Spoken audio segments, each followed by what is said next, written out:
अल्लाह ताला का इरशाद है नमाज के सिलसिले में, इन्ना सलाता तन्हा अनिल फहशाई वल मुनकर, बेशक नमाज, यानी इसमें कोई शक ही नहीं, रत्ती बराबर भी शक नहीं, जर्रा बराबर भी शक नहीं, बेशक नमाज बेहयाई और बुरे कामों से रोकती रहती है, रोक देती है।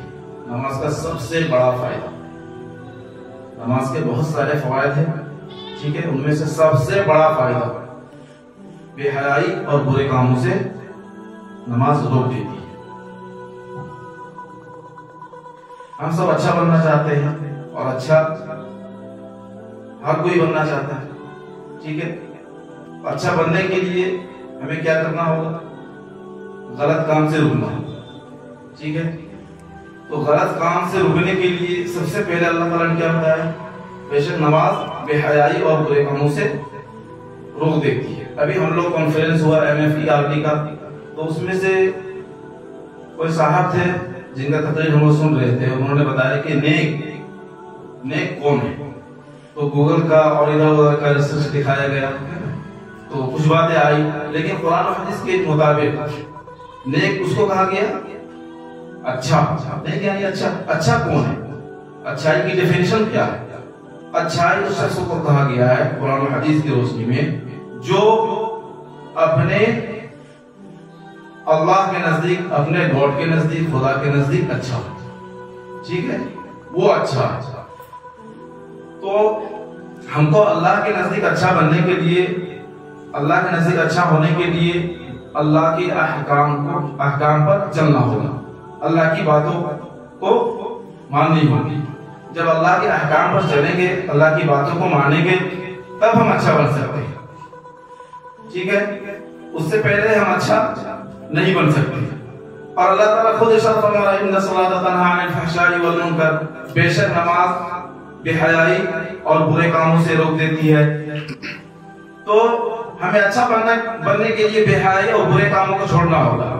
यानी कि अगर हम चाहते हैं कि अच्छा बने, बेहयाई और बुरे कामों से रुक जाए, सारे गलत काम छोड़ दे, सारे अच्छे काम हम करने लगे, तो उसके लिए सबसे पहली शर्त क्या है? नमाज। और हदीस में कहा भी गया है कि सबसे पहले रोजे महशर में नमाज की पूछेंगे। सबसे पहला सवाल होगा रोजे महशर के जानगुदार बुअत अव्वल पुरशिश नमाज बुअत, यानी रोजे महशर का दिन जान को पिघला देने वाला होगा। रोजे महशर का दिन यानी क़यामत के दिन जान को पिघला देने वाला होगा। उसमें सबसे पहले नमाज की पूछोगी।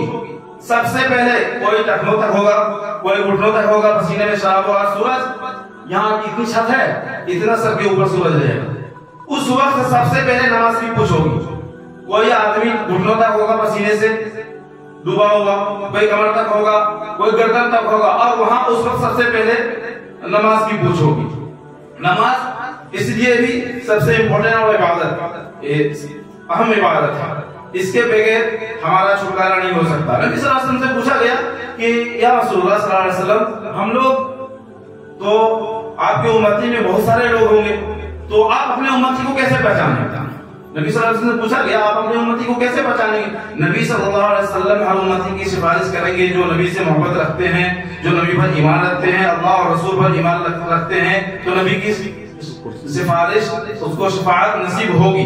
बात समझ में आ रही है? लेकिन नबी पहचानेंगे उनको कैसे कि हमारी उम्मत का है, कैसे पहचानेंगे? तो नबी सल्लल्लाहु अलैहि वसल्लम जब पूछा गया कि आप अपने उम्मती को, हम लोग को कैसे पहचानेंगे रसूलुल्लाह सल्लल्लाहु अलैहि वसल्म, तो नबी सल्लल्लाहु अलैहि वसल्लम ने जवाब दिया कि हम अपने उम्मती को वुजू के जरिए से पहचानेंगे। यानी जो बंदा वुजू करेगा, तो वुजू किस लिए की जाती है? नमाज के लिए, ठीक है, और भी तिलावत के लिए भी की जाती है, नमाज के लिए की जाती है। तो नबी सल्लल्लाहु अलैहि वसल्लम अपने उम्मती को कैसे पहचानेंगे? नमाज के जरिए। यानी नमाज जो पढ़ता होगा, नमाज की जो पाबंदी करेगा, तो वुजू पहले बनाएगा। तो जब वुजू बनाएंगे पहले, तो उसका हाथ और पैर, पांव, चेहरा ये सब रोशन होगा वुजू की वजह से, ठीक है। वुजू में ये सारे आदत हो जाते हैं ना, बार बार 5 बार, ठीक है। तो 5 बार जब वुजू बनाते हैं या बार बार वुजू बनाते हैं नमाज के लिए, तो सबसे नबी सल्लल्लाहु अलैहि वसल्लम अपने उम्मती को कैसे पहचानेंगे? वुजू के जरिए से। तो वुजू हम लोग कब करेंगे? नमाज पढ़ेंगे तब, ठीक है, और तिलावत करेंगे तब। लेकिन बगैर वुजू के नमाज नहीं होती। ये बात समझ में आ रही है सबको, है कि नहीं? तो जब तक हम नमाज नहीं पढ़ेंगे तब तक हम सिफारिश के हकदार नहीं होंगे।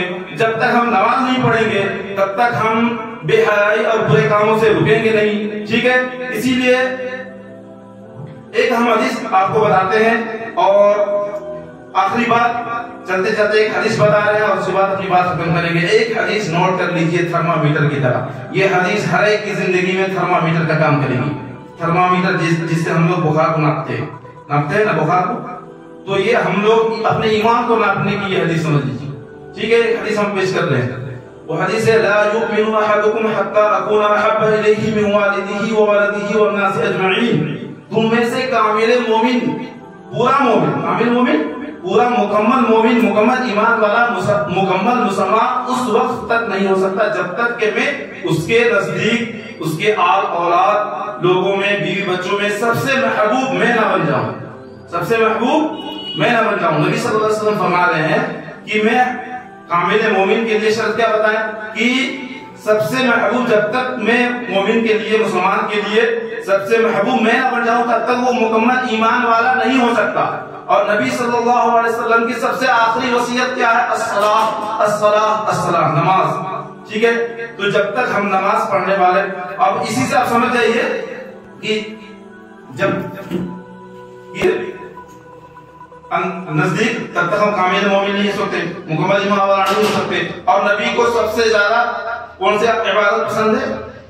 नमाज। इबादत ऐसे भी तमाम अफजल इबादतों में सबसे अफजल इबादत क्या है? सबसे अहम इबादत क्या है? नमाज। क्योंकि जब नमाज, सारी इबादतें यहाँ मिली है, सारे अहकामात यहाँ मिले हैं, जब नमाज की बात आती है तो नमाज कहाँ मिलती है? पता आपको? अर्श पर, मेराज में। और सारी अहकाम, सारी इबादतें कहाँ मिली? यहाँ। इसलिए नमाज की अहमियत इससे भी पता चलती है। तो अल्लाह ताला से दुआ है कि अल्लाह ताला हम सबको नमाज पर खड़े उतरने की, नमाज को कायम करने की तौफीक अता फरमाए। आमीन।